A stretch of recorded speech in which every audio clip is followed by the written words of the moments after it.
Hi everybody, welcome to the channel Mind Maps Education. This will be the last chapter from class 12th NCERT Biology, chapter 16th, Environmental Issues. In this chapter we are going to study about environmental issues and moreover that what sort of issues that comprises into an environment and that poses a threat to the environment as well. So human population size जो है वो enormously grow कर रहा है, हमारी जो need है वो ग्रीड की तरफ फॉलो कर रही है या टुवर्ड्स मूव कर रही है. सो इस वजह से हमारी डिमांड भी इंक्रीज़ होती जा रही है. ठीक है, सो हमारा जो बेसिक नीड है वो इतना इंक्रीज़ हो गया है that we are so much dependent on food, water, home electricity, roads, automobiles and numerous other commodities than any other thing कि इस सारी चीज़ों को जो हमें ऑब्वियसली बायोडाइवर्सिटी और नेचर से जो मिल रही है उसको हम एज फॉर ग्रांटेड लेने लग गए हैं. सो यहाँ पे हमारा जो इन डिमांड्स की वजह से एक ग्रेट या ट्रिमेंडस प्रेशर क्रिएट होता है नेचुरल रिसोर्सेज पे. और इसी के साथ साथ एक चीज़ आती है, वो आती है पोल्यूशन. क्यों? क्योंकि जब हम प्रोसेस ऑफ डेवलपमेंट के थ्रू तरफ जा रहे हैं तो वहाँ पे हमारा पोल्यूशन भी एक one of the major factor हो जाता है जो एनवायरमेंटल इश्यूज क्रिएट करता है या एनवायरनमेंट पे एक थ्रेट पोज करता है.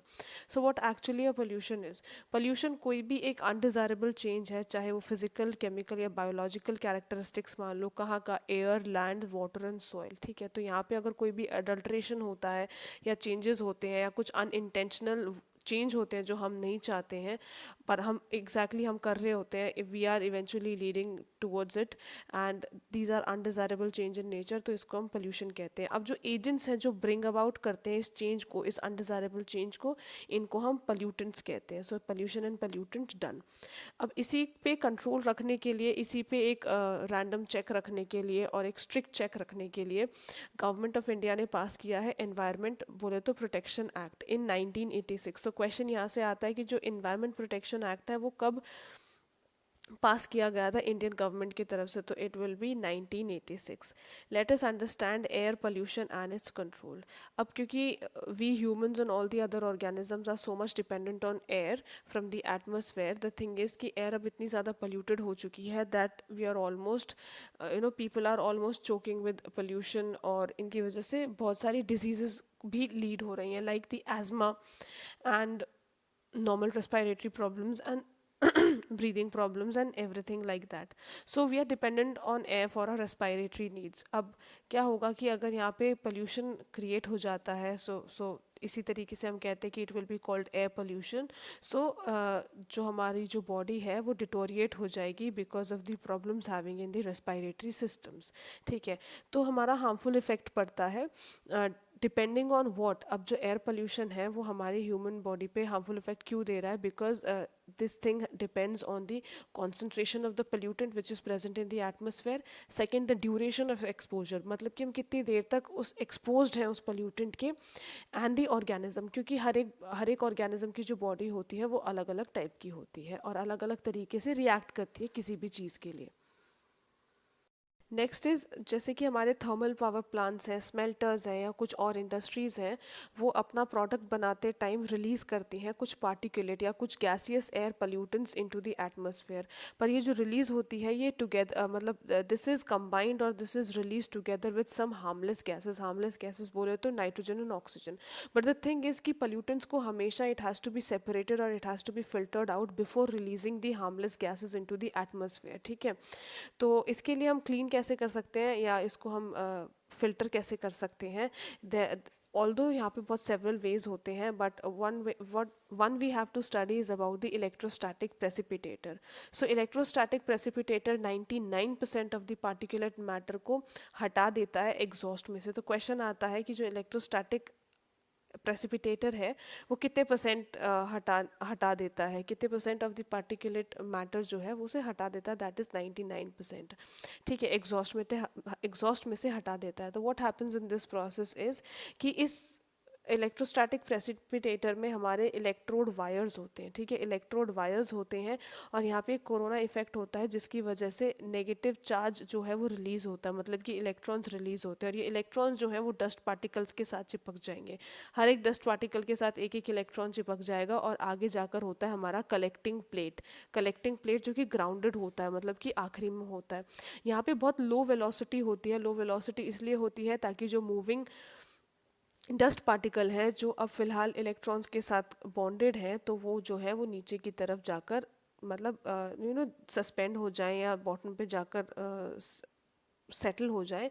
क्यों? क्योंकि जो हमारी ग्राउंडिंग प्लेट है वो एक्चुअली अट्रैक्ट भी करती है इस नेगेटिव चार्ज को, और इस तरीके से क्लीन एयर जो है वो प्रोड्यूस होती है। बीच में एक चीज़ आती है, वो आती है हमारी स्क्रबर। स्क्रबर जो है वो गैसेस को रिमूव करता है, जैसे कि सल्फर डाइऑक्साइड, क्योंकि हमने बात करी कि सिर्फ पार्टिकुलेट मैटर को ही फिल्टर नहीं करना, जबकि एक हार्मलेस गैस भी रिलीज करनी है। So in order to have the harmless gases, तो इनको रिमूव करनी पड़ती है कुछ पॉइजनस गैसेस, तो वो करता है स्क्रबर। स्क्रबर जो होता है मतलब जो एग्जॉस्ट होता है उसमें एक स्प्रे ऑफ वाटर या फिर लाइम जो है कॉन्टिन्यूसली स्प्रे किया जाता है। ये रहा, तो लाइम या फिर वाटर का स्प्रे किया जाता है एग्जॉस्ट में, और यहाँ पे जो स्क्रबर है वो हमारा क्या करेगा, it will remove gases like sulphur dioxide. Next is, अब हमने बात करी कि ये 99% ऑफ द पार्टिकुलेट मैटर को तो ये फिल्टर कर देता है, but what about the 1% which is left. अब वो जो 1% है वो इतने ज़्यादा स्मॉल हो जाते हैं अपने साइज़ में कि वो इस चीज़ को नहीं पकड़ पाता। बट द थिंग इज़ कि जैसे कि पार्टिकुलेट साइज, जैसे अगर किसी पार्टिकल का या पार्टिकुलेट का साइज़ जो है वो 2.5 माइक्रोमीटर से लेस हो जाता है, तो ये भी रिस्पॉन्सिबल होते हैं ग्रेटेस्ट हार्म कॉज करने के ह्यूमन हेल्थ में।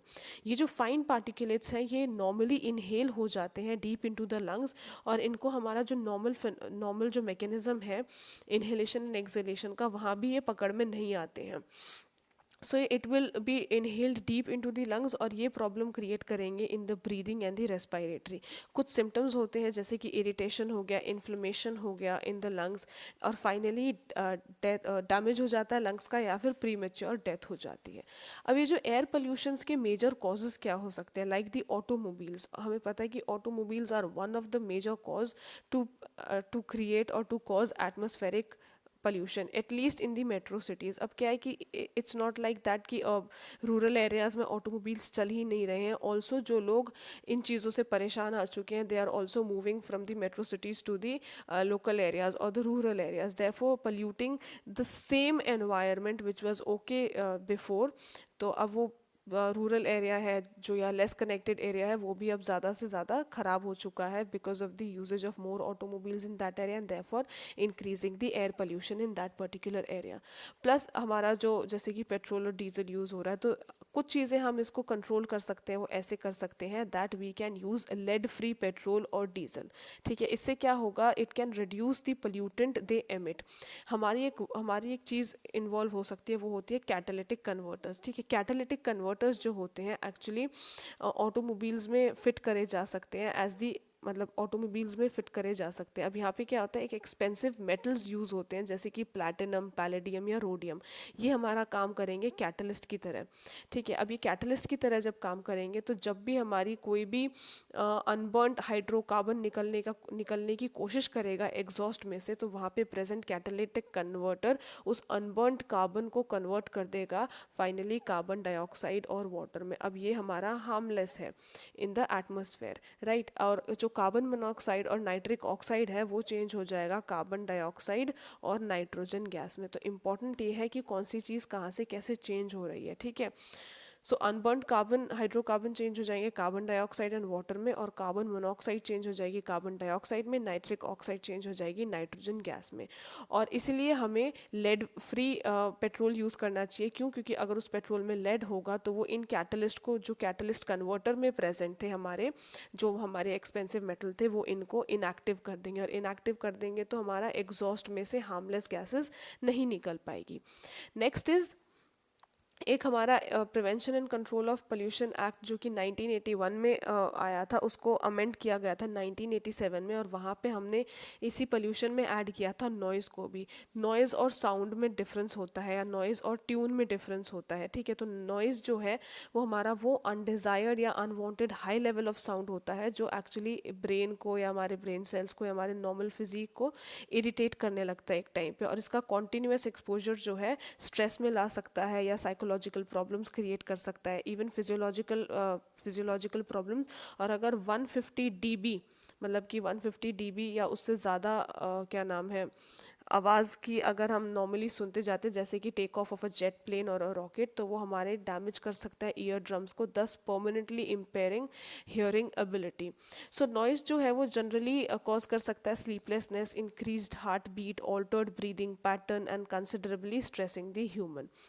द थिंग इज़ कि नॉइज़ जो है वो हमारा undesired high level of sound है, और जनरली हम क्या करते हैं, साउंड को जो है हम एसोसिएट करते हैं विद प्लेजर एंड एंटरटेनमेंट, जबकि हम ये रियलाइज़ नहीं करते हैं कि जो नॉइज़ है, it's I am not talking about tune और द साउंड बट नॉइज़, जो undesirable high level of sound है। सो नॉइज़ जो है वो फिजियोलॉजिकल और साइकोलॉजिकल डिसऑर्डर्स क्रिएट करता है या कॉज करता है इन द ह्यूमंस।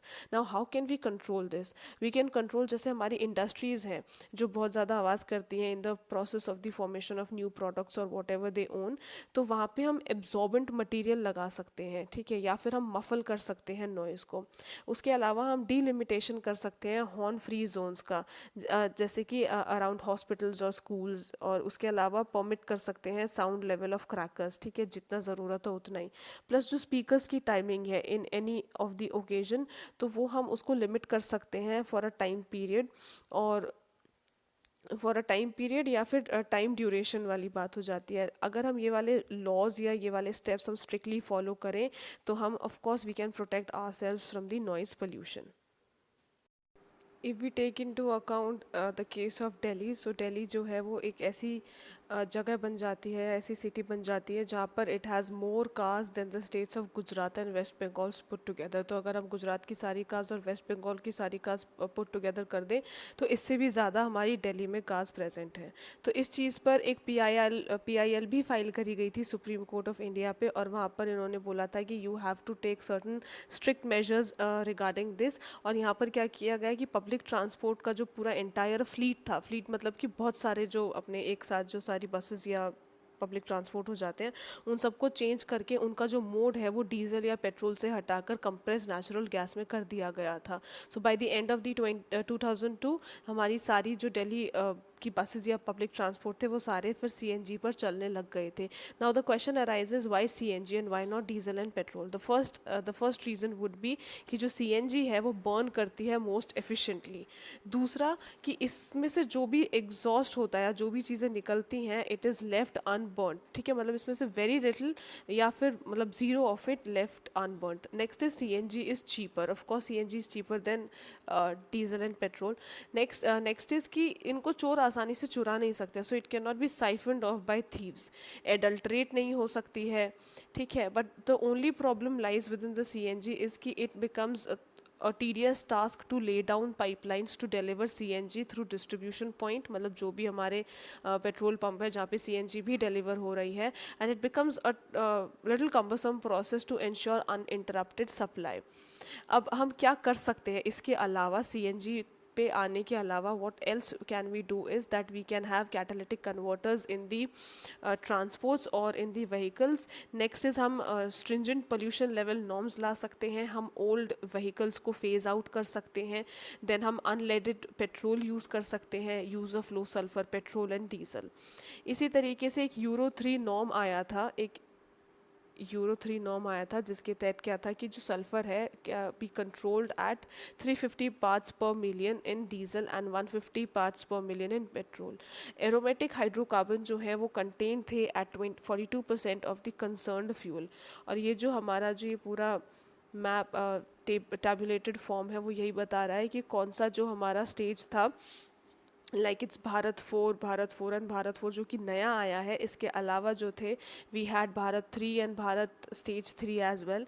तो इनके हिसाब से जैसे कि जो हमारा भारत 4 है, 4 व्हीलर्स के लिए जो आया था, it was it was for कि throughout the country since April 2017, then the next was throughout the country since 1st April 2017. So इसमें हमने मास एमिशन की बात करी थी. अब अगर देखा जाए तो ये सब चीज़ें हमने अपना कर या इन चीज़ों पे काम करने के बाद we have found that there has been a substantial fall in CO2 and SO2 level between 1997 and 2005. Next is water pollution and its control. So water pollution generally तब होगा जब हमारी कोई भी इंडस्ट्रीज़ या हमारा जो सुवेज सिस्टम है वो हम अनट्रीटेड छोड़ दें और सीधा उसको पानी में मिलने दें. ठीक है. सो यहाँ पर हमारा वाटर पोल्यूशन क्रिएट हो जाता है. We humans have been abusing and exploiting water bodies like anything. और इसकी वजह से जो हमारी rivers, ponds, lake, stream, estuaries, oceans हैं ये सब पोल्यूटेड हो चुकी हैं. और इसी के रिगार्डिंग हमारा water prevention and control of pollution act जो कि 1974 में एक्ट में आया था, उसका एक ही मकसद है to safeguard our water resources. So ये जो हमारा एक्ट है ये हमारा 1974 में आया था. Next is domestic sewage and industrial effluents. We know that कि जो सीवेज से वाटर बॉडी से या जो भी हमारा जो अनट्रीटेड हमारा सीवेज सिस्टम है जब वो निकलता है तो वो हमेशा कुछ ना कुछ पैथोजेंस या अनट्रीटेड पल्यूटेंट्स रखता है अपने अंदर. ठीक है. तो या इम्प्योरिटीज़ रखता है. So the only thing is कि हमें पता है कि जो सॉलिड्स हैं उसमें वो रिलेटिवली ईजी होते हैं टू फिल्टर आउट और to remove it. But the most difficult part जो हो जाता है वो हो जाता है हमारे वो वाले डिज़ोल्व्ड सॉल्ट्स जो कि वो वाले सॉल्ट्स जो डिज़ोल्व हो चुके होते हैं, जैसे कि हमारा नाइट्रेट हो गया, फॉस्फेट हो गया या कुछ अदर न्यूट्रिएंट्स हो गए. प्लस उसी सुवेज में हमारा हो जाता है toxic metal ions and organic compounds. So इस वजह से जो पोल्यूशन है वो ज़्यादा इंक्रीज़ कर जाता है. अब इसको हम इस पे वर्क ऑन कैसे करते हैं, जैसे कि हमारा जो डोमेस्टिक सुवेज है वो हम प्राइमरीली किस तरीके से करेंगे दैट हम उनमें हम ऐड कर देते हैं. जनरली उसमें नेचुरली भी एडेड होते हैं कुछ माइक्रो ऑर्गेनिजम्स और बैक्टीरिया जो फीड करते हैं बायोडिग्रेडेबल ऑर्गेनिक मैटर पे. अब ये इसको डिकम्पोज कर देंगे, इनको सिंपलर फॉर्म में कर देंगे और इसको एज अ सबस्ट्रेट यूज़ करके यूटिलाइज़ कर देंगे. ठीक है. सो इसी वजह से पॉसिबिलिटी हो जाती है to estimate the amount of the biodegradable organic compound या मैटर इन द सुवेज. क्यों? क्योंकि क्या होता है कि यहाँ पर हमारा यूज़ होता है ऑक्सीजन. तो अगर we are able to measure biochemical oxygen demand at that point या at that level of the treatment, तो वहाँ पर हम पता कर सकते हैं कि उसी प्रेजेंट वाटर में या उसी प्रेजेंट सुवेज में हमारा कितना बायोडिग्रेडेबल मैटर प्रेजेंट था, कितना बायोडिग्रेडेबल ऑर्गेनिक मैटर प्रेजेंट था. वाई? बिकॉज अगर जैसे eight the time of the discharge वहाँ पे हमारा ऑक्सीजन लेवल ज़्यादा होगा. क्यों? क्योंकि वहाँ पे कंज्यूम नहीं हुआ है उस टाइम पे. और at the time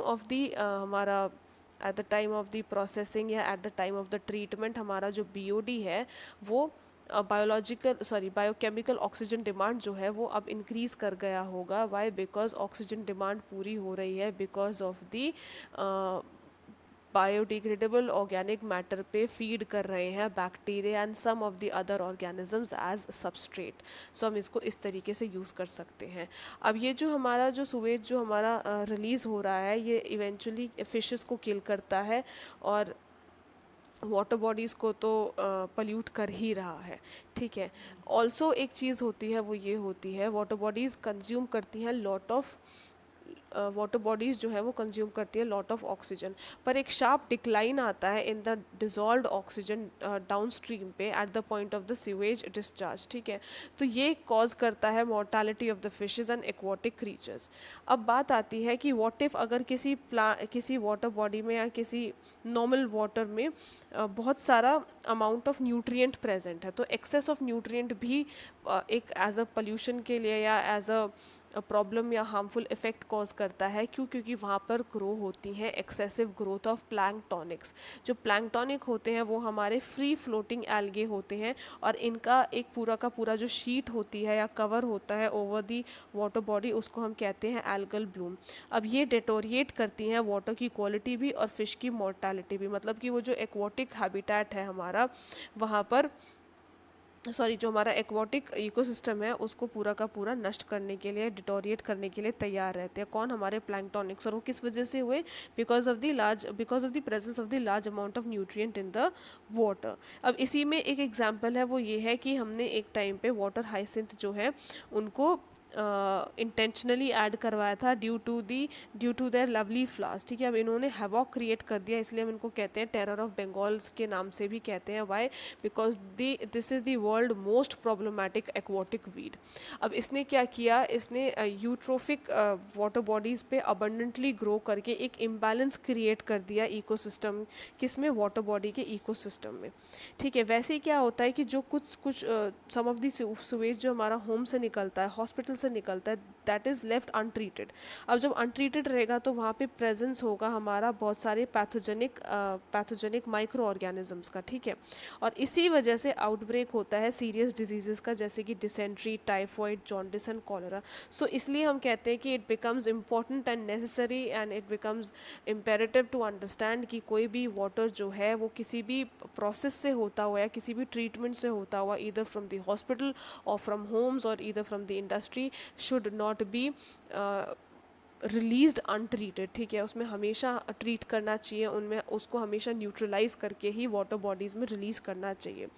next is, अब ये जो हमारा डोमेस्टिक सुवेज है या जो वेस्ट वाटर है जो इंडस्ट्री से निकल रहा है, यहाँ पर प्रेजेंट होते हैं हमारा petroleum, paper manufacturing, metal extraction, processing, chemical manufacturing, ये हम बात कर रहे हैं सारी इंडस्ट्रीज़ की। सो यहाँ से भी वाटर रिलीज़ होता है। अब ये कंटेन करके रखता है some of the toxic substances, और वो टॉक्सिक सब्सटेंसेस इंक्लूड हो सकते हैं हमारे cadmium, copper, lead and mercury, ठीक है। ये these are some of the variety of the organic compound and these toxic substances when ingested by any means बहुत ज़्यादा डिस्टर्ब करते हैं बॉडी के नॉर्मल फंक्शनिंग और नॉर्मल मेटाबॉलिज्म को।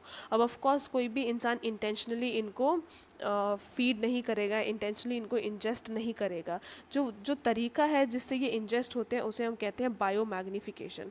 सो जब कोई भी टॉक्सिक सब्सटेंस जो है वो किसी एक लेवल पर आ जाता है, किसी भी एक level of the trophic level पर आ जाता है, तो वो हमेशा इंक्रीज्ड होकर ही आने वाले ऑर्गेनिजम्स, मतलब आने वाले ट्रोफिक लेवल के ऑर्गेनिजम्स में पाया जाता है, जिसको हम कहते हैं बायो मैग्निफिकेशन। मतलब कि हमारा जो कॉन्सेंट्रेशन है टॉक्सिकेंट का या टॉक्सिक सब्सटेंस का, वो सक्सेसिवली इंक्रीज करता है ओवर दी ट्रोफिक लेवल। यहाँ पर जो मेजर जो पाया गया है वो है mercury and DDT. High concentration of DDT जो है वो डिस्टर्ब करता है कैल्शियम मेटाबॉलिज्म इन बर्ड्स को, और वो फाइनली क्या करेगा, वो कर देगा उनके एग शेल को थिन, ठीक है। अब एग शेल थिन हो जाएगा तो मतलब कि प्री मेच्योर ब्रेकिंग हो जाएगी और प्री मेच्योर डेथ हो जाएगी, जिसकी वजह से बर्ड पॉपुलेशन जो है वो डिक्लाइन कर जाएगी। तो अगर हम इस एग्जाम्पल में इस डायग्रामेटिक व्यू में अगर हम समझना चाहें बायो मैग्निफिकेशन को, तो सपोज वाटर में डीडीटी जो प्रेजेंट था वो इतने लेवल पर था, ठीक है। जब जू प्लैंक्टॉन्स तक पहुंचा तो वो बढ़ गया, देन स्मॉलर फिश ने जू प्लैंक्टॉन्स पे फीड किया तो यहाँ पर टॉक्सिकेंट फिर से बढ़ गया। सो ये इंक्रीज होता जा रहा है जैसे जैसे सक्सेसिव लेवल हमारा ट्रोफिक लेवल पे हम पहुंचते जा रहे हैं। फाइनली जो फिश ईटिंग बर्ड्स थी वहाँ पर अब हमारा 25 पार्ट्स पर मिलियन तक पहुंच चुका है यही टॉक्सिकेंट। तो of course it will deteriorate the normal metabolism और it will interfere with the normal metabolism of the humans और the birds which are ingesting या which are undergoing the process of the biomagnification. Next is eutrophication. So eutrophication जो होता है वो एक natural ageing हो जाता है किसी भी लेक का, जब वहाँ पे न्यूट्रिएंट एनरिचमेंट होने लगती है। क्या होता है कि जो हमारा यंग वाटर बॉडी होता है, ठीक है, यंग वाटर बॉडी या लेक हो गया हमारा, वो कोल्ड इन नेचर होता है, ठीक है। वहाँ पे वही ऑर्गेनिजम्स थ्राइव कर सकते हैं जो इस कोल्ड टेम्परेचर को सह पाएंगे या रेगुलेट कर पाएंगे अपनी बॉडी को इसी तरीके से। तो यहाँ पे एक लिटिल लाइफ सपोर्ट करती है कौन, हमारी यंग लेक, ठीक है। अब यहाँ पर जब स्ट्रीम्स ड्रेन करेगी या हमारा सुवेज ड्रेन करेगा किसी इंडस्ट्री से, किसी होम से, जब ये जाकर मिलेंगे तो यहाँ पे कई बार न्यूट्रिएंट इंट्रोड्यूस होते हैं, जैसे कि नेमली एज नाइट्रोजन एंड फॉस्फोरस। अब ये एनकरेज करेंगे growth of the aquatic organisms. जैसे जैसे हमारी फर्टिलिटी बढ़ती जाएगी वैसे वैसे जो एनिमल लाइफ है वो इंक्रीज़ होती जाएगी या प्लांट लाइफ इंक्रीज़ होती जाएगी, और वहाँ पे ऑर्गेनिक जो मैटर है वो भी डिपॉजिट होना शुरू हो जाएगा in the bottom of the lake. जब ये डिपॉजिट होना शुरू हो जाएगा तो over the centuries and over the long period of time silt और ऑर्गेनिक डेब्रीज पाइल अप हो जाएंगी कहाँ पे, नीचे, जिस वजह से हमारी जो लेक है वो शैलो होती चली जाएगी। जब शैलो होती चली जाएगी तो वी कैन सी दैट अब जो लेक का जो पूरा एरिया है अब वो भर चुका है सारे फ्री फ्लोटिंग या फिर मेडोज या मार्श स्क्रब से या हमारे बड़े बड़े पेड़ों से, और इवेंचुअली वो लैंड में कन्वर्ट हो जाएगी।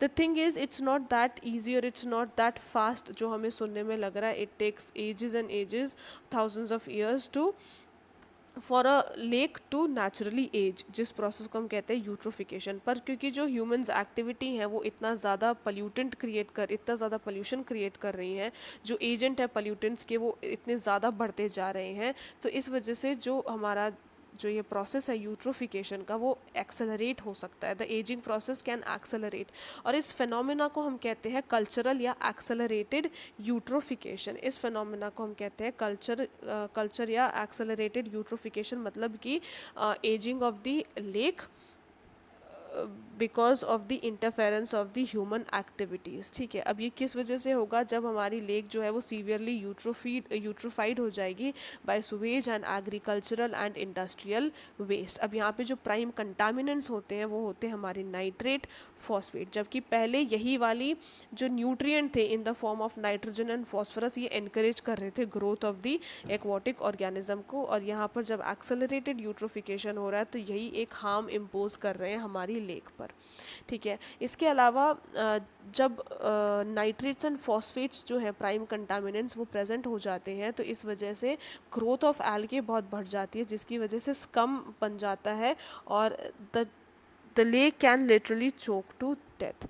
एक और इम्पॉर्टेंट पोल्यूटेंट या एक और इम्पॉर्टेंट कैटेगरी ऑफ पोल्यूटेंट होती है, वो होती है हमारी जो वाटर हमारा थर्मल या फिर हीटेड थर्मल वेस्ट वाटर से निकलता है, कहाँ से, इलेक्ट्रिसिटी जनरेटिंग यूनिट से। अब यहाँ से जो हमारा वाटर निकलता है वो भी एक पोल्यूटेंट की तरह काम करता है। क्यों? क्योंकि ये एलिमिनेट करता है। सपोज़ अब यही गर्म पानी जो है किसी स्ट्रीम या पॉन्ड में या किसी भी रिवर में ऐड किया गया तो ये गर्म जो निकलेगा ये क्या करेगा, ये उन ऑर्गेनिजम्स को जाकर टारगेट करेगा जो सेंसिटिव हैं हाई टेम्परेचर के। ठीक है, और जिसकी या फिर वो प्लांट्स या फिशेस जो सेंसिटिव हैं या जो नॉर्मली एक्सट्रीमली कोल्ड एरियाज़ में ही पैदा हो सकती हैं, ग्रो हो सकती हैं। तो इसकी वजह से क्या होगा, ऑल्दो कुछ स्पीशीज़ ऐसी स्पेसिएशन के थ्रू क्रिएट हो जाएंगी जो इस वाले टेम्परेचर को ले पाएंगी, बट द थिंग इज़ कि जो पुरानी जो इंडिजिनस यहाँ पे स्पीशीज़ थी या जो इंडिजिनस फ्लोरा एंड फौना था वो सब कुछ डैमेज हो चुका होगा। Let us understand the wastewater treatment in an integrated fashion or in an integrated manner. So ऐसा बोला जा रहा है कि जो वेस्ट वाटर है जो इंक्लूड करता है सुवेज को, उसको हम ट्रीट कर सकते हैं in an integrated manner. Integrated manner बोले तो हमने दो अप्रोचेस को मिक्स कर दिया, पहला हमारा आर्टिफिशियल और दूसरा हमारा नेचुरल। सो आर्टिफिशियल में क्या आया कि आर्टिफिशियल में हमने क्या कर दिया, कन्वेंशनल सेडिमेंटेशन रख दिया, फिल्टरिंग रख दिया, क्लोरीन ट्रीटमेंट रख दिया। अब इसके बाद जितना भी कोशिश हो सकी थी आर्टिफिशियल मेथड से, कन्वेंशनल सेडिमेंटेशन मतलब कि मोटा मोटा फिल्टरिंग या फिर क्लीनिंग और उसके बाद माइक्रोब्स का ऐड होना, उसके बाद फिल्टर होना, उसके बाद क्लोरीन ऐड करना, उसके बावजूद जो हमारे कुछ टॉक्सिकेंस रह जाते हैं या कुछ हैवी मेटल्स जो डिजॉल्व रहते हैं वो रह जाते हैं, उनके लिए दूसरी इनोवेटिव अप्रोच है जो कि नेचुरल प्रोसेस है। वो ये है कि जब ये ट्रीटमेंट प्लांट से रिलीज़ होंगे, हम ये जो रिलीज़ होगा हमारा पानी वहाँ के मतलब रिवर तक पहुंचने में और इस रिलीज़ होने के बीच में 60 हेक्टेयर्स में इन्होंने क्या करना है, इन्होंने बना लिया एक मार्श लैंड, मतलब कि सीरीज़ ऑफ 6 कनेक्टेड मार्शेस कर दिया over the 60 hectares of Marsh land. अब यहाँ पर क्या होगा, यहाँ पे वो नेसेसरी प्लांट्स होंगे जैसे कि एल्गे, फंगी एंड बैक्टीरिया जो इस एरिया में सीडेड होंगे, मतलब कि ग्रो करे जाएंगे और जो फाइनली न्यूट्रलाइज कर देंगे इस वाले वाटर को जो रिलीज़ किया गया था फ्रॉम द ट्रीटमेंट प्लांट, और यहाँ पर ये एब्जॉर्ब करेंगे और एसिमुलेट करेंगे पोल्यूटेंट को, और जिसकी वजह से नेचुरली जो आगे जाकर जो पानी जो फ्लो होगा वो नेचुरली क्लीन हो जाएगा या प्योरीफाई हो जाएगा। सो इस तरीके से प्योरीफाई हो सकता है। नेक्स्ट क्वेश्चन अकर्स इज कि जितना पानी हमारे ह्यूमन एक्सक्रीटा में या हमारे नॉर्मली सैनिटाइजेशन में यूज़ होता है which is a total waste, यहाँ पे बोला गया है इसी का एक कंट्रोल मेजर हो सकता है that one can use dry composting toilets. ये प्रैक्टिकल है, ये हाइजीनिक है, ये एफिशिएंट है, प्लस ये कॉस्ट इफेक्टिव है। ठीक है, और इसी पे काम करने के लिए इन्होंने बोला कि जो एक्सक्रीटा है human excreta, if not dry composting toilets then we can use this as a resource. So this can be used as a natural resource which will reduce the need for the chemical fertilizers। और इन्हीं पे काम कर रहा है केरला और श्रीलंका, और इनका जो मिला काम है उनको हम कहते हैं eco san toilets. Next is solid waste. So solid waste वो सारी चीज़ है जो हमारे डस्टबिन में जाती है that goes out in trash. So जो म्यूनिसिपल सॉलिड वेस्ट होता है वो जनरली वो वेस्ट होता है जो हमारे घरों से, ऑफिस, स्टोर, स्कूल, हॉस्पिटल से निकलता है और डिस्पोज्ड ऑफ होता है म्यूनिसिपैलिटी में। सो ये जो म्यूनिसिपल वेस्ट है ये जनरली क्या कंप्राइज करके रखता है, अब जो घरों से, ऑफिस से, स्टोर, स्कूल से जो निकला है वही उन्हीं से रिलेटेड चीज़ें स्टोर करके रखेगा, जैसे कि paper, food waste, plastic, glass, metal, rubber, leather, textile and etcetera. तो जनरली तो हम इनको बर्न कर देते हैं, ठीक है, बर्न कर देते ताकि जो वॉल्यूम ऑफ द वेस्ट है वो कम हो जाए, पर जनरली इसको कंप्लीट मतलब टिल कंप्लीशन हम बर्न नहीं करते हैं। दूसरा हम इनको ओपन डंप्स में जाकर मतलब कि डंप कर देते हैं ओपन जगह पे जाकर, और लीव कर देते हैं कि अब यहाँ पर चाहे रैट फीड करे, चाहे फ्लाइज ब्रीड करें, जो कि वैसे प्रॉब्लमेटिक ही है और ये सैनिटरी भी नहीं है इन देयर नेचर।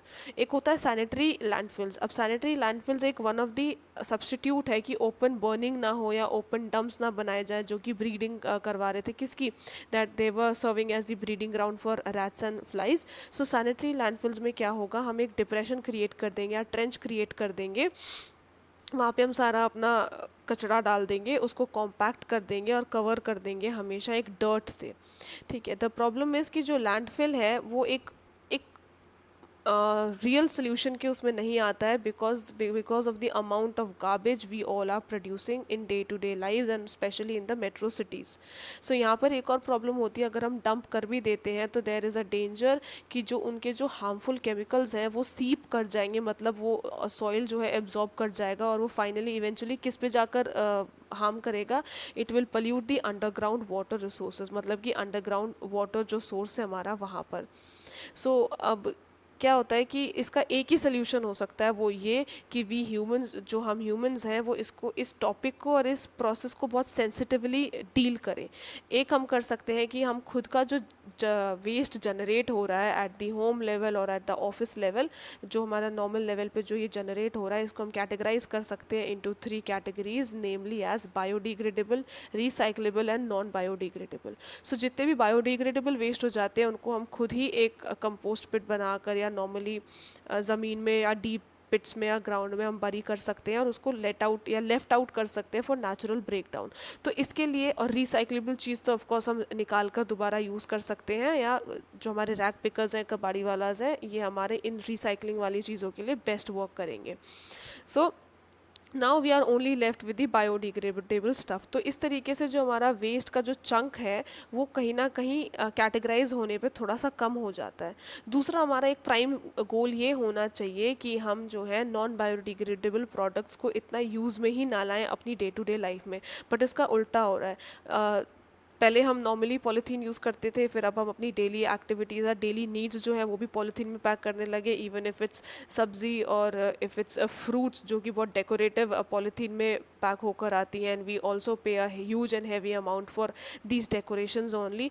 पर पता होना चाहिए कि फाइनली ये जाएंगी हमारे वेस्ट में, और वेस्ट में जाएंगी प्रॉब्लम क्रिएट करेंगी for the decomposition as well. So government जो है वो बहुत ज़्यादा एफर्ट लगा रही हैं, they are trying to push for their bit, कि वो ये कह रही है कि इधर you carry your own cloth और यूज़ इको फ्रेंडली पैकेजेस और नेचुरल फाइबर है, कैरी बैग्स हैं, आप वो यूज़ करो। जो हमारे हॉस्पिटल्स हैं वो वो हजार्डस वेस्ट जनरेट करते हैं जिनमें से डिसइंफेक्टेंट्स के अलावा हार्मफुल केमिकल्स होते हैं या पैथोजेनिक माइक्रो ऑर्गेनिजम्स होते हैं। इनका जो ट्रीटमेंट है या जो इनका जो डिस्पोजल है वो बहुत ज़्यादा इम्पोर्टेंट हो जाता है, और हम इनको किस तरीके से ट्रीट कर सकते हैं by the use of the incinerators. ठीक है, ये बहुत क्रूशल वे है for the disposal of the hospital waste. एक हमारा इररिपेयरेबल कंप्यूटर्स हो गए या हमारे इलेक्ट्रॉनिक गुड्स हो गए, जिनको हम जनरली ई वेस्ट के नाम से भी कहते हैं, या तो इनको बरी किया जाता है लैंडफिल्स में या इनको इंसिनरेटेड किया जाता है, but the only thing is कि ये हार्मफुल ही बहुत ज़्यादा होते हैं। तो जो डेवलपिंग कंट्रीज़ हैं वहाँ पर ये सारा ई वेस्ट जो जनरेट हो रहा है, वहाँ तक डेवलप्ड कंट्रीज़ का जो ई वेस्ट है वो एक्सपोर्ट किया जाता है डेवलपिंग कंट्रीज़ में, और वहाँ पर जो हमारे मेटल्स हैं जैसे कि कॉपर हो गया, आयरन, सिलिकन, निकल एंड गोल्ड, ये रिसाइकलिंग प्रोसेस से रिसाइकल किया जाता है या रिकवर किया जाता है, जिसकी वजह से जो मैनुअल लेबर है they are put into high danger. ठीक है, जबकि जो डेवलप्ड कंट्रीज़ हैं they have a proper facilities और specially built facilities for recycling of the e waste. Ahmad Khan जो कि 57 इयर्स ओल्ड हैं, वो बैंगलोर से रिलेट करते हैं, बैंगलोर के रहने वाले हैं। तो इन्होंने एक रेमेडी बनाई है फॉर द प्लास्टिक वेस्ट। इन्होंने क्या किया, इन्होंने एक पॉली ब्लेंड करके एक चीज़ का डिस्कवरी करी है, पॉली ब्लेंड, जो कि एक फाइन पाउडर है रिसाइकल्ड मॉडिफाइड प्लास्टिक का। अब इसमें इन्होंने ऐड कर दिया बिटुमिन। ठीक है, और इनको यूज़ करने लगे रोड पे, मतलब कि रोड फॉर्मेशन पे, और इन्होंने देखा कि जब ये जो हमारा पॉली ब्लेंड है जो कि एक fine powder of recycled modified plastic है, जब इसमें बिटुमिन पे ऐड किया तो इसने मतलब इस पॉली ब्लेंड ने बिटुमिन की जो वाटर रेपेलेंट प्रॉपर्टीज़ है वो बहुत ज़्यादा इन्हांस कर दी, और जिसकी वजह से जो रोड की लाइफ है वो बहुत ज़्यादा इंक्रीज़ हो गई बाय द फैक्टर ऑफ 3। तो ये जो चीज़ है ये बहुत ज़्यादा यूज़फुल रही है पॉली ब्लेंड, और अभी तक मतलब सिंस 2002 जो इन्फॉर्मेशन आई है वो ये है कि अब तक बैंगलोर में 40 किलोमीटर्स जो है इनके रोड जो है वो पॉली ब्लेंड या बिटुमिन के कॉम्पोजिशन से बन चुके हैं। Next topic is agrochemicals and their effect. So green revolution के टाइम पे जो यूज़ था हमारा पेस्टिसाइड्स का, इनऑर्गेनिक फर्टिलाइजर्स का या फंगीसाइड्स का, हर्बिसाइड्स का, ये बहुत ज़्यादा यूज़ होने लगा था, जिसकी वजह से इसके जो टॉक्सिक हैं या जो टॉक्सिक सब्सटेंस है वो नॉन टारगेट ऑर्गेनिजम्स को भी टारगेट कर रहे थे। ठीक है, तो इस वजह से जो सॉइल इकोसिस्टम है वो थोड़ा सा इनबैलेंस हो रहा था और बायोमैग्निफिकेशन भी देखा जा रहा था due to the increasing amount of the chemical fertilisers. तो हमारा ये बहुत एक्सट्रीमली ग्रेव सिचुएशन थी। तो इसी चीज़ पे काम करने के लिए एक रमेश चंद्र डागर हैं जो सोनीपत से बिलोंग करते हैं। इन्होंने बताया कि organic farming is very useful, जहाँ पर इंटीग्रेटेड ऑर्गेनिक फार्मिंग देखने को मिलती है रमेश डागर जी के अंडर। और इन्होंने बताया कि किसी एक मतलब इट्स अ साइक्लिकल प्रोसेस जहाँ पे ज़ीरो वेस्ट प्रोसीजर होता है, मतलब कि अगर किसी एक जगह का वेस्ट प्रोडक्ट जो है वो दूसरे प्रोसेस में साइकल्ड हो जाता है in the form of nutrient और फॉर द अदर प्रोसेसेस। सो इस वजह से क्या होगा, हमारा मैक्सिमम यूटिलाइजेशन होगा रिसोर्स का और एफिशिएंसी ऑफ प्रोडक्शन इंक्रीज़ हो जाएगा। सो रमेश चंद्र डागर जी के हिसाब से जो उन्होंने काम करना शुरू किया, उन्होंने किया कि उन्होंने एक साथ बी कीपिंग करी, डेयरी मैनेजमेंट करी, water harvesting, composting and agriculture in the chain of processes.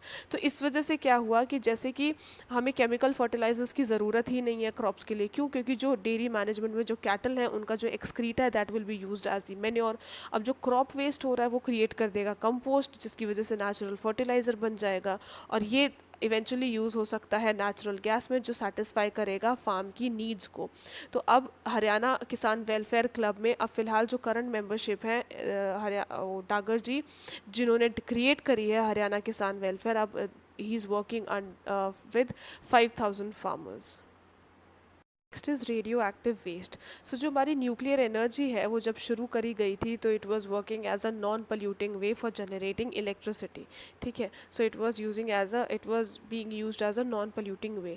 पर बाद में रियलाइज़ हुआ कि न्यूक्लियर एनर्जी के दो बहुत सीरियस और पोटेंट इनहेरेंट प्रॉब्लम्स है। फर्स्ट, इसका एक्सीडेंटल लीकेज। अब एक्सीडेंटल लीकेज नॉर्मली होता नहीं है, बट अगर होता है तो बहुत बहुत ज़्यादा नुकसान देता है, जैसे हमारा 3 माइल आइलैंड में हुआ था और चर्नोबिल में हुआ था। ठीक है, दूसरा है इसका safe disposal of the radioactive waste. ठीक है, क्यों? क्योंकि जो रेडिएशन है वो इतनी ज़्यादा प्रॉब्लमेटिक है, इतनी ज़्यादा डैमेजिंग होती है किसी भी ऑर्गेनिज्म के लिए, that it can cause mutation at very high rate.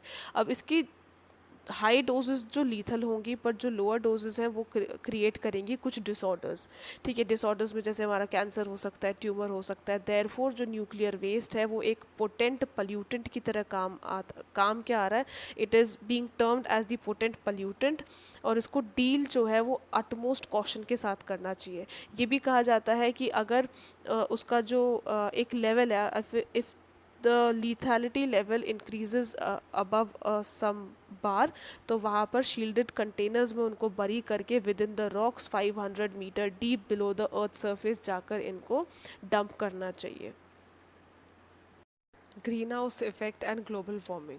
So greenhouse effect एक नॉर्मली डराइव्ड फिनोमेना है जो ग्रीन हाउस में देखा जाता है, और ये एक्चुअली में एक नेचुरल फिनोमेना भी है। सो ग्रीन हाउस इफेक्ट में जनरली क्या होता है, ग्रीन हाउस में क्या होता है कि एक स्मॉल ग्लास का हाउस होता है जहाँ पे हम सारे प्लांट्स को ग्रो करते हैं, स्पेशली इन द विंटर्स। अब उस ग्लास पैनल से लाइट अंदर आ जाती है, बट जो हीट है वो अलाउ नहीं होती बाहर जाने के लिए, मतलब the heat can not escape from that room, जिस वजह से जो ग्रीन हाउस है या जो रूम है, वॉट एवर रूम जहाँ पे सारे प्लांट्स ग्रो कर रहे हैं, वो वार्म अप हो जाते हैं। ठीक है, और इस वजह से विंटर्स में फ़ायदा होता है। तो ये हमारा नेचुरली अकरिंग फिनोमेना है जो अर्थ पे होता है, अर्थ सरफेस या एटमॉस्फेयर पे होता है। ठीक है, द थिंग इज़ कि अगर हमारे अर्थ पे ग्रीन हाउस इफेक्ट नहीं हो रहा होता, तो जो हमारा एवरेज टेम्परेचर है जो फ़िलहाल 15 डिग्री सेल्सियस पे होता है, it would have been chilly and it would have been -18 degree Celsius without the greenhouse effect. ठीक है, अब ये ग्रीन हाउस इफेक्ट होता कैसे है, व्हाट हैपेंस इज़ कि जब सोलर रेडिएशन हमारे अर्थ की बाउंड्री पे टच करती है, तो वहाँ पे जो क्लाउड्स और गैसेस है वो रिफ्लेक्ट कर देते हैं 1/4 of the incoming solar radiation, पर कुछ जो होती है वो एब्जॉर्ब हो जाती है। ठीक है, almost half of the incoming solar radiation जो अर्थ पे पड़ रही है, जो हीट कर रही है, जबकि उसमें से कुछ जो है वो रिफ्लेक्ट बैक हो जाएगी, कुछ ऑफ मतलब a small proportion will be reflected back.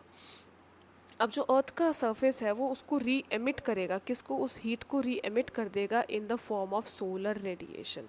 ठीक है, अब उसमें से कुछ और प्रोपोर्शन जो है या कुछ और प्रोपोर्शन जो है वो रिफ्लेक्ट बैक हो जाएगा, और in the form of the infrared radiation, solar radiation जो आ रही थी, इंफ्रारेड रेडिएशन जो री एमिट हो रही है in the form of the infrared radiation, ये याद रखना है। नेक्स्ट इज़, अब कुछ पार्ट जो होता है वो कभी भी एस्केप कर ही नहीं पाता है स्पेस में।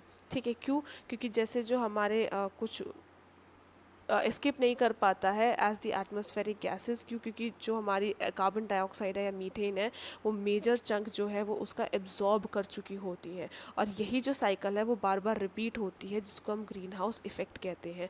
इसलिए हम कहते हैं कि जो ग्रीन हाउस इफेक्ट में जो मेजर गैसेस इन्वॉल्व हैं वो कार्बन डाइऑक्साइड और मीथेन ही होती हैं। क्यों? क्योंकि यही एब्जॉर्ब कर रही होती है मेजर फ्रैक्शन ऑफ इट। ठीक है, अब इसका जो रिपीटेड जो इसका साइकिल है, प्लस जो इनका जो इंक्रीज़ होता जा रहा है level of the green house gas, ये कंसिडरेबल हीट प्रोवाइड कर रहा है अर्थ को, और जो लीड कर रही है ग्लोबल वार्मिंग। सो हर साल एटलीस्ट 0.6 डिग्री सेल्सियस का इंक्रीज़ हो रहा है, जिसकी वजह से अर्थ का नॉर्मल टेम्परेचर जो है फ़िलहाल इंक्रीज़ हो चुका है, और ये पोज कर रहा है डेलिटेरियस चेंजेस इन द एनवायरनमेंट, जिसकी वजह से ऑड क्लाइमेटिक चेंजेस भी आ रहे हैं। अब इस ऑड क्लाइमेटिक चेंजेस को हम इवन नीनो इफेक्ट भी कहते हैं। इवन नीनो इफेक्ट के अंडर क्या होता है कि जैसे हमारा जो पोलर के आइस केप्स हैं वो हमारे मेल्ट हो रहे हैं, हिमालयन स्नो कैप्स मेल्ट हो रहे हैं। अब आने वाले टाइम में हो सकता है कि जो सी लेवल है वो राइज कर जाएगा, और most of the coastal areas जो है वो सबमर्ज कर जाएंगे इस वजह से। So it's important to understand the damage the global warming is posing onto the earth, and therefore what we can do from our end is that we can cut down the use of fossil fuel, we can improve efficiency of energy usage, we can reduce deforestation, we can plant more trees, and we can slow down the growth of the human population. Next is ozone depletion in the stratosphere. अब 11th में हमने पढ़ा था कि एक bad ozone होता है जो कि ट्रोपोस्फियर में प्रेजेंट होता है। द क्वेश्चन अराइजेज इज़ कि बैड ओजोन कहाँ पे प्रेजेंट होगा और गुड ओजोन कहाँ पे प्रेजेंट होगा। So bad ozone will also harm plants and animals, and it will be present in the lower atmosphere which will be troposphere, जबकि जो गुड ओजोन है वो upper part of the atmosphere में पाया जाता है विच वी कॉल्ड स्ट्राटोस्फियर। अब ozone layer है क्या? ओजोन लेयर एक ऐसी शील्ड है जो सोलर रेडिएशन से आने वाली यूवी रेडिएशंस को एब्जॉर्ब करती है। अगर ये एब्जॉर्ब नहीं होती और ये डायरेक्टली अर्थ पे फॉलो ऑन करती तो यूवी रेज जो है वो they have the potential to mutate the things. क्यों? क्योंकि इनकी जो हाई एनर्जी होती है वो बॉन्ड्स को ब्रेक करने में काम आती है और जिसकी वजह से क्या होगा, म्यूटेशन क्रिएट हो जाएगा या फिर डिसऑर्डर्स क्रिएट हो जाएंगे। ठीक है, जो थिकनेस है ओजोन की, जो ओजोन की थिकनेस है वो हम काउंट करते हैं डॉब्सन यूनिट में। ठीक, अब due to the increase of the automobiles and so much gadgets and technology, तो हमारा एक और चीज़ हो गई है, वो हो गई है the use of the chlorofluorocarbons. So इसका जो एमिशन जो इंक्रीज़ हो रहा है क्लोरोफ्लोरोकार्बन्स का इनटू द एटमॉस्फेयर, ये हमारा जैसे रेफ्रिजरेंट से निकलना या एसी से निकलना, ये हमारा एक्चुअली में lower part of the atmosphere से जाकर ऊपर upper part of the stratosphere में जाकर पहुंचता है और वहाँ पर क्या करता है, Cl एटम्स को रिलीज़ करता है। अब जनरली क्या होता है, ओजोन लेयर जो होती है वो कॉन्टीन्यूसली फॉर्म कैसे करती है, by the action of the UV rays on the oxygen molecule. ठीक है, तो मॉलिक्यूलर ऑक्सीजन पे जब यूवी रेज का एक्शन होता है तो वो डिग्रेड होते हैं और वहाँ पर हमारा ओजोन की लेयर का फॉर्मेशन होता जाता है। But there has to be a balance between the formation of the ozone and the degradation of the ozone. पर CFC का एमिशन इतना ज़्यादा होता जा रहा है जो एज अ कैटलिस्ट काम करके हमारी ओजोन को थिन करता जा रहा है किसी भी लेवल पे। ठीक है, सो द थिंग इज़ कि इतना ज़्यादा प्रोडक्शन नहीं हो रहा जितना ज़्यादा डिग्रेडेशन हो रहा है, जिसकी वजह से एंटार्क्टिक रीजन में तो थिन्ड ओजोन लेयर भी देखी गई है, जिसको हम ओजोन होल भी कह रहे हैं। अब द थिंग इज़ कि अगर ये चीज़ पॉसिबल और ज़्यादा हो जाती है, इफ़ दिस इंक्रीजेज, तो जो UVB रेडिएशन है वो कम्प्लीटली एब्जॉर्ब हो जाएगी अर्थ एटमॉस्फेयर पे और इसकी वजह से DNA में म्यूटेशन और डैमेजेस शुरू हो जाएंगे और इसकी हाई डोज जो है वो इन्फ्लेमेशन ऑफ कॉर्निया करेगी, जिसको हम स्नो ब्लाइंडनेस भी कहते हैं। तो क्वेश्चन आ सकता है स्नो ब्लाइंडनेस किससे होगा, तो स्नो ब्लाइंडनेस UVB रेज से होगा जो कि इन्फ्लेमेशन कॉज करती है कॉर्निया में। उसके अलावा कैटरैक्ट हो सकता है और परमानेंट डैमेज टू कॉर्निया भी हो सकता है। और इसी के स्ट्रिक्ट या स्ट्रिंजेंट चेक रखने के लिए एक मॉन्ट्रियल प्रोटोकॉल तैयार किया गया था और साइन किया गया था इन कनाडा इन 1987, जो इफ़ेक्टिव या जो विच केम इनटू फोर्स इन 1989। सो यहाँ पे इन्होंने बात करी थी कि one has to keep control on the emission of the ozone depleting substances. और ओजोन डिप्लीटिंग सब्सटेंसेस किस तरीके के हो सकते हैं, हमारे CFCs है या फिर ओजोन डिप्लीटिंग केमिकल्स हैं। अब एक बात समझने वाली वो ये है कि जो नेचुरल रिसोर्सेज है वो डिग्रेड सिर्फ इसलिए नहीं हो रहे क्योंकि पोल्यूशन इंक्रीज़ हो रहा है या एक्शन ऑफ पोल्यूटेंट्स जो है वो इनको डिग्रेड कर रहा है, पर वो इसलिए भी डिग्रेड हो रहे हैं क्योंकि जो हमारा रिसोर्स है उसका हम प्रॉपर यूज़ नहीं कर रहे हैं या प्रॉपर यूटिलाइजेशन प्रैक्टिसेस में नहीं जा रहे हैं। जैसे कि first is soil erosion and desertification. क्या होता है कि जो हमारा टॉप सॉइल होता है वो फर्टाइल होता है, राइट। अब इसको बहुत ज़्यादा टाइम लगता है फर्टाइल होने में, बट इसको चुटकी भर भी नहीं लगता इस चीज़ को रिमूव करने में। क्यों? क्योंकि ह्यूमन एक्टिविटीज़ जो है जैसे कि ओवर कल्टिवेशन है, अनरेस्ट्रिक्टेड ग्रेजिंग है, डिफॉरेस्टेशन है, पुअर इरीगेशन प्रैक्टिसेस हैं, ये सब चीज़ें इतनी जल्दी हो जाती हैं कि जो ऊपर का जो टॉप फर्टाइल सॉइल है वो तुरंत निकल जाता है, जबकि it took centuries to develop the same. So इस वजह से एक एरिड पैच ऑफ लैंड बन जाता है। और जब लार्ज बैरन पैचेस जो है वो एक्सटेंड होकर एक दूसरे से मीट कर जाते हैं, सपोज यहाँ पे एक बैरन पैच था, यहाँ पे बैरन पैच था, यहाँ पे बैरन पैच था, due to the soil erosion और due to the removal of the top soil, तो टॉप सॉइल हटने की वजह से, तो जब ये मीट कर जाते हैं तो यहाँ पर फॉर्म होता है डेजर्ट। ठीक है, यहाँ पे डेजर्टिफिकेशन फॉर्म होता है जिसकी, और द थिंग इज़ कि अब ये और ज़्यादा बढ़ता जा रहा है due to the increased urbanisation. Next is water logging and soil salinity. जब इरीगेशन प्रॉपर ड्रेनेज सिस्टम के साथ या प्रॉपर ड्रेनेज प्रोसेस के साथ नहीं होता है तो इरीगेशन के टाइम पे वो वाटर रुकने लगता है। जब वो वाटर रुकेगा तो उसको वाटर लॉगिंग कहेंगे। अब इसी टाइम पे जो भी सॉल्ट्स प्रेजेंट है इन द वाटर वो इकट्ठा होने लगेंगे। ठीक है, वो as a thin crust on the land surface will start collecting, और plants root of the plants में भी जाकर एंगेज हो जाएंगे। सो ये जो चीज़ है ये एक्सट्रीमली डैमेज करती है एग्रीकल्चर को, और ये जो वाटर लॉगिंग और जो सॉइल सैलिनिटी की प्रॉब्लम है ये ग्रीन रेवोल्यूशन के टाइम से तो कुछ ज़्यादा ही इंक्रीज़ हो गई है। Next is deforestation. डिफॉरेस्टेशन का मतलब ये होता है कि कोई एरिया जो फॉरेस्टेड है, जहाँ पे बहुत सारा फॉरेस्ट प्रेजेंट है, उसको डिफॉरेस्ट करना, मतलब कि अब उसको फॉरेस्ट से नॉन फॉरेस्ट में जाकर बदलना। ये प्रॉब्लम इंडिया में इतनी ज़्यादा हो चुकी है कि जो पहले फॉरेस्ट कवर कर रहा था 30%, वो अब जाकर कवर कर रहा है ओनली 19.4%। तो हमारा जो लैंड है वो इतना ज़्यादा श्रंक हो गया है, ठीक है। और द प्रॉब्लम इज़ कि द थिंग इज़ कि डिफॉरेस्टेशन अकर कैसे होता है। डिफॉरेस्टेशन एक तो अकर होता है जो हम अपनी यूजेस जो है वो इतनी ज़्यादा बढ़ा चुके हैं over the woods and over the forest, जैसे कि टिम्बर का यूज़, फायरवुड, कैटल रैंचिंग और बहुत सारे अदर पर्पस तो है जैसे कि पेपर फॉर्मेशन एंड एवरीथिंग। उसके अलावा एक जो मेजर प्रॉब्लम है वो है स्लैश एंड बर्न एग्रीकल्चर, जिसको झुम कल्टीवेशन कहते हैं, जो कि नॉर्थ ईस्टर्न स्टेट्स में देखा गया है। सो इस झुम कल्टीवेशन में क्या होता है, कोई भी एक एरिया जो है वहाँ का जो फार्मर्स हैं वो ट्रीज़ को कट करेंगे, फॉरेस्ट को कट करेंगे और रिमेनिंग प्लांट रिमेन्स को हम बर्न कर देंगे, और उसकी एशेज जो है वो यूज़ हो जाएंगी एज द फर्टिलाइज़र, पर जो लैंड है वो काफ़ी टाइम तक छोड़ दिया जाएगा फॉर द नेचुरल रिकवरी। अब एक टाइम पे जब ये चीज़ हो रही थी वो बहुत फ़ायदेमंद थी, इट वॉज सो प्रॉफिटेबल, पर द थिंग इज़ कि आज के टाइम पे अगर हम ये स्लैश एंड बर्न एग्रीकल्चर करते हैं तो किसी भी लैंड को इतना टाइम मिल ही नहीं पाता कि वो नेचुरली रिकवर कर पाए। क्यों? क्योंकि with the increasing population repeated cultivation होना ज़रूरी है, तो वो रिकवरी फेज़ कभी आ ही नहीं पाता है, जिसकी वजह से डिफॉरेस्टेशन जो है वो इंक्रीज़ पे इंक्रीज़ हो रहा है। अब अगर डिफॉरेस्टेशन हो जाता है तो उसके कॉन्सिक्वेंसेस क्या होंगे। सबसे पहला कॉन्सिक्वेंसेस ये होगा कि डिफॉरेस्टेशन से ट्रीज़ जो है वो कम हो जाएंगी, जिसकी वजह से हमारे एटमॉस्फेयर में CO2 का जो बायोमास है वो इंक्रीज़ हो जाएगा, मतलब कि एनहांस्ड कार्बन डाइऑक्साइड कॉन्सेंट्रेशन हो जाएगी एटमॉस्फेयर में। अब ये अगर हो जाता है तो हमारा बायोडाइवर्सिटी लॉस हो जाएगा ड्यू टू हैबिटेट डिस्ट्रक्शन। यही चीज़ आगे जाकर डिस्टर्ब करेगी हाइड्रोलॉजिक साइकिल को, ये कॉज करेगा सॉइल इरोजन और may lead to desertification in extreme cases. Desertification मतलब कि डेजर्ट का फॉर्मेशन होना। इसको बचाने के लिए हम कर सकते हैं रीफॉरेस्टेशन। रीफॉरेस्टेशन में क्या होगा, ये वो प्रोसेस है कि हम किसी भी फॉरेस्ट को रिस्टोर करें जहाँ पे कभी कुछ एग्जिस्ट करता हो, जहाँ पे कभी कुछ एग्जिस्ट करता हो पर किसी कारणवश या कभी भी वो रिमूव कर दिया गया हो at some point of the time in the past. So reforestation naturally हो सकता है इन द डिफॉरेस्टेड एरिया, या उसको स्पीड अप करने के लिए हम खुद से कर सकते हैं bye planting more and more trees, जिसकी वजह से बायोडाइवर्सिटी जो है वो कंजर्व होती रह जाएगी।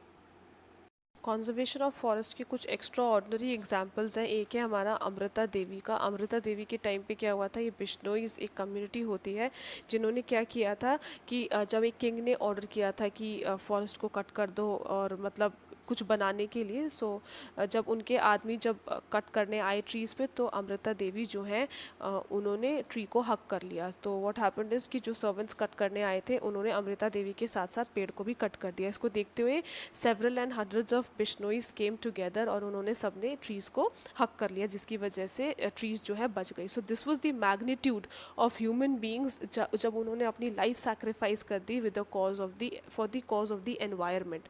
सो गवर्नमेंट ऑफ इंडिया ने एक institute recently instituted the Amrita Devi Bishnoi wildlife protection award for individuals और communities from the rural areas जिन्होंने कुछ ऐसा एक्स्ट्रा ऑर्डनरी करेज दिखाया है या डेडिकेशन दिखाई है फॉर प्रोटेक्टिंग वाइल्ड लाइफ। एक थी चिपको मूवमेंट। क्वेश्चन यहाँ से बस यही आ सकता है कि चिपको मूवमेंट जो है वो कहाँ पे थी, तो it was in Garhwal Himalayas. यहाँ पे भी सेम था, लोकल वुमेंस ने एनॉर्मसली ब्रेवरी दिखाई थी इन प्रोटेक्टिंग द ट्रीज़, क्योंकि वो लोग भी ट्रीज से चिपक गए थे बाय हगिंग देम। सो चिपको मूवमेंट तो ऑल ओवर द वर्ल्ड जो है वो बहुत ज़्यादा फेमस भी हुई थी।